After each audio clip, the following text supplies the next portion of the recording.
Èèyàn léèwé lẹ́sẹ̀ káàbọ̀ sí Mashola Gist TV. Gist tèmi wọ́n ní àǹtí wa wá sínú pálàsì kábíyèsí pẹ̀lú àǹtí wọn àti ọ̀nkù wọn lórí ọ̀rọ̀ pé wọn ò gbọ́dọ̀ kúrò nínú pálàsì.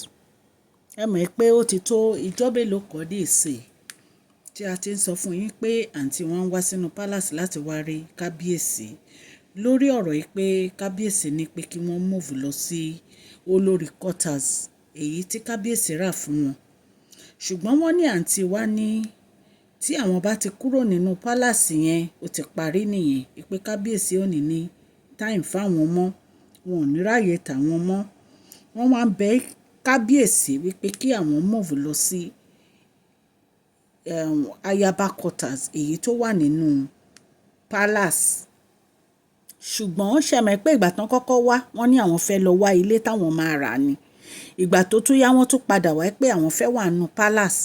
Wọ́n wá ní ìsìn àwọn ò tiẹ̀ wá fẹ́ dúró sí inú palace ò bọ̀ kán jẹ́ káwọn wà ní ayaba quarters pé àwọn fẹ́ máa rí kábíyèsí lóòrèkóòrè. Ẹ̀yin èèyàn lé gist tá a gbọ́ nìyẹn tá a mú wá fún yín. Ẹ rí pé èyí tún lágbára. Bí a ṣe gbọ́ wọn lóun nífẹ̀ẹ́ kábíyèsí, òun ò fẹ́ kúrò nínú palace nítorí pé òun fẹ́ dúró síbi tí kábíyèsí wà, òun fẹ́ dúró ti ọkọ òun ò fẹ́ jìnnà sí kábíyèsí, pé látìgbà tóun ti mọ kábíyèsí inú palace lòun gbé, pípé òun ò dẹ̀ fẹ́ kúrò nínú palace, òun fẹ́ wà níbi tí kábíyèsí wà. Wọ́n ní oríṣiríṣi àwọn ọ̀rọ̀ yìí ni àǹtí wa yìí ń sọ. Ẹ jẹ́ ká jọ wọnú gist tèmi kí n kí ẹ̀yin ará ilé. TV ń kí yín, Mashola Gist TV ń kí yín, adúpẹ́ atọ́pẹ́dá. Mashola Gist TV ń kí yín, Mashola Gist TV ń kí yín ó ní ẹ ṣé lọ́wọ́ ọkùnrin, lọ́wọ́ obìnrin, lọ́wọ́ ọmọdé, lọ́wọ́ àgbà, lórí gbogbo bẹ́ẹ̀ ṣe ń comment, ten like, ten share. Adúpẹ́ ní ọwọ́ gbogbo yín. Mashola Gist TV ń kí yín. Ẹ̀yin olólùfẹ́ wa ẹ káàbọ̀ sí Mashola Gist TV. Ṣé àlàáfíà ni ẹwà gbogbo lè ń kọ́? Orúkọ mi ni Mashola kò yí padà. A máa ń sọ̀rọ̀ nípa celebrity gist, royal gist, politics àti gbogbo nǹkan tó ń ṣẹlẹ̀ ní agbègbè orílẹ̀-èdè bàbá wa ní ilẹ̀ Nàìjíríà. A ń sọ̀rọ̀ nípa celebrity gist, royal gist, politics àti gbogbo nǹkan tó ń ṣẹlẹ̀ ní orílẹ̀-èdè wa. Ẹ̀yin èèyàn lè tẹ́ bá ti subscribe, ẹ tẹ notification bell kẹ́ ẹ subscribe so that a bá ti post any gist ẹ máa rí. A ń sọ Yorùbá lórí channel yìí nítorí pé a fẹ́ gbàgbé àṣà àti èdè wa. Ẹ̀yin èèyàn lé à ń ṣe advert lọ́lọ́kùn òjọ̀kan lórí channel yìí, ẹ kàn sí wa ní Mashola Gist TV. Ọlọ́run Elédùmarè á bá mi gọ́wọ́ yín sókè o. Ọlọ́run Elédùmarè á bá mi ran gbogbo yín lọ́wọ́ o. Òkè òkè ni ọlá yín á máa lọ o. Ọlá yín ò ní lọ ìsàlẹ̀ láíláí. Ẹ̀yin èèyàn lé bí a ṣe gbọ́ wọn ní àǹtí wa àti àwọn àǹtí wọn wọ́n wá sínú palace wọ́n wá bá kábíyèsí lórí ọ̀rọ̀ yìí pé àwọn ò fẹ́ kúrò nínú palace, àwọn nífẹ̀ẹ́ kábíyèsí, wípé kí kábíyèsí jẹ́ kí àwọn move lọ sí ayaba quarters èyí tó wà lẹ́yìn ààfin, ibi tí wọ́n kọ́ àwọn ilé táwọn ayaba ń gbé, pé káwọn lọ máa gbé bẹ̀, wípé àwọn ò fẹ́ jìnnà sí kábíyèsí, àwọn ò fẹ́ move lọ sí olórí quarters èyí tí kábíyèsí rà fún wọn. Wọ́n ní nǹkan tí àǹtí wa sọ nìyẹn pẹ̀lú àǹtí wọn tí wọ́n jọ wá sí inú palace. Wọ́n ní ìgbà tí kábíyèsí fẹ́ àǹtí wa, wọ́n ní gbogbo wọn pátápátá ní kábíyèsí jẹ́ kó mọ̀ pé àwọn níyàwó o, àwọn ò dẹ̀ lè fi ìyàwó àwọn sílẹ̀ o, àwọn ò lè fi ìyàwó àwọn ṣeré. Wọ́n ní gbogbo wọn náà mọ̀, wọ́n ní all of them náà mọ̀. Wọ́n ní ìsìn tó lóun ò fẹ́ kúrò nínú palace, wọ́n ní kábíyèsí ní kò sí nǹkan tí àwọn lè ṣe sí i, gbogbo wọn pátá náà máa kúrò nínú palace. Wọ́n ní àǹtí wa sunkún, wọ́n ní àǹtí wa sun ẹkún, wọ́n ní wọ́n bẹ̀ wọ́n tì o. Ẹ̀yin náà mọ̀ wípé gbogbo àwọn olórí náà wọ́n ti sọ lẹ́yọ kọ̀ọ̀kan. Àǹtí wa church wọ́n sọ.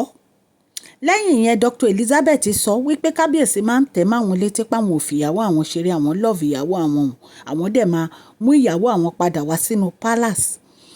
why tó jẹ́ pé ó difficult fún àǹtí wáyé láti take nǹkan tí kábíyèsí sọ láti move lọ sí royal olórí quarters èyí tí kábíyèsí rà fún wọn? Kí ló lè ra ń bẹ̀? Kí ló lè níbẹ̀?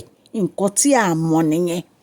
Kí ló wà nù palace yẹn gan? Ṣé gold náà fi ṣe ilẹ̀lẹ̀ palace ni? Torí kò yé mi rárá nǹkan tó dé tẹ̀ fi lè kúrò nínú palace yẹn. Ẹ̀yin èèyàn lé, kì í ṣe nǹkan kékeré. Ẹ̀yin èèyàn lé, wọ́n ní ṣe ni kábíyèsí sọ fún wọn pé àwọn ò sọ fún wọn pé conjugal bliss o wọ́n máa rí gbà o, èyí tó ń jẹ́ happiness àti happiness tó wà nínú marriage. Wọ́n láwọn ò sọ bẹ́ẹ̀ fún wọn o. Bíi caring, kan máa ní affection fún wọn, kí wọ́n máa gbé wọn gẹ́gẹ́gẹ́gẹ́ bí ìyàwó ọ̀sìngín. Wọ́n ní bíi loving reunion or family harmony. Wọ́n ní nǹkan tó ń jẹ́ conjugal nìyẹn bliss. Wọ́n ní kábíyèsí ní àwọn ò ní wọ́n máa rí gbogbo èyí gbà. Àwọn ò fún wọn ní irú ọ̀rọ̀ báyìí pé wọ́n á rí irú ìdùnnú báyìí nínú happiness gbà ó pé kò sí nínú marriage rárá. Wọ́n ní kábíyèsí ló sọ bẹ́ẹ̀ fún wọn. Wọ́n ní nǹkan tí wọ́n wá sínú palace ni kan di olórí. Wọ́n náà dẹ̀ ti di olórí. Wọ́n ní ṣùgbọ́n harmony, affection, ìfẹ́, wọ́n ní kò sí nínú ọ̀rọ̀ olórí tí wọ́n dì. Nǹkan tí kábíyèsí sọ fún wọn nìyẹn. Ẹ̀yin èèyàn lé, ẹ rí pé nǹkan tójú ń wá lójú ń rí. Nǹkan tójú ń wá lójú ń rí. Kí ọkùnrin máa sọ pé kò sí harmony, kò sí affection, kò sí love, kò sí pé bóyá wọ́n jọ ń travel, kò sí bóyá wọ́n jọ ń lọ sí dinner, kò sí yẹn ń bẹ̀. Nǹkan tẹ́ ẹ máa ṣe òní kẹ́ ẹ ṣe ojúṣe yín gẹ́gẹ́ bí olórí. Bóyá wọ́n ní kẹ́ ẹ lọ represent kábíyèsí níbì kan. Ó tán. Nǹkan tẹ́ ẹ lè rí nìyẹn. Ẹ lè rí affection, ẹ dẹ̀ lè rí ìfẹ́. Ẹ lè rí gbogbo romance tí kábíyèsí àti Queen Naomi jọ ń ṣe yìí. Ẹ lè rí. Wọ́n ní nǹkan tí kábíyèsí sọ nìyẹn pé gbogbo nǹkan tí àǹtí wáyé tó ń expect o, wọ́n ní kò lè rí gbà. Ẹ̀yin èèyàn lé, nǹkan tá a gbọ́ nìyẹn. Bí a ṣe gbọ́ gist nìyẹn, allege ni o. Bí mo ṣe máa ń sọ, mi ò bá kábíyèsí gbénu palace o. Nǹkan tá a gbọ́ lórí social media la ní ká wá torchlight fún yín. Mo dẹ̀ dúpẹ́ lọ́wọ́ gbogbo ẹ̀yin tẹ́ ń gbọ́ mi. Gbogbo ẹ̀yin tẹ́ ṣẹ̀ darapọ̀, ẹ káàbọ̀. Gbogbo ẹ̀yin tẹ́ ti darapọ̀ mọ́ wa, tẹ́ ń share, tẹ́ ń like, tẹ́ ń subscribe. Mo kí yín. Ẹ ṣé, ẹ kú àdúró tí Ọlọ́run Elédùmarè á bá mi wá. Gbogbo bẹ́ẹ̀ ṣe ń subscribe, tẹ́ ń like, tẹ́ ń share, àdúpẹ́ o, àmọ́pẹ́ o. Ọlọ́run mọ̀ lóore o. Ọlọ́run á bá wa dúpẹ́. Gbogbo nǹkan tẹ́ bá dáwọ́lé a máa yọrí sí rere o. Ọwọ́ yín òkè òkè ló máa lọ o. Ẹ ní fi ọwọ́ yín gbọ́mọ sí o. Ní agbára Ọlọ́run. Please share this video, like and subscribe. God bless you all.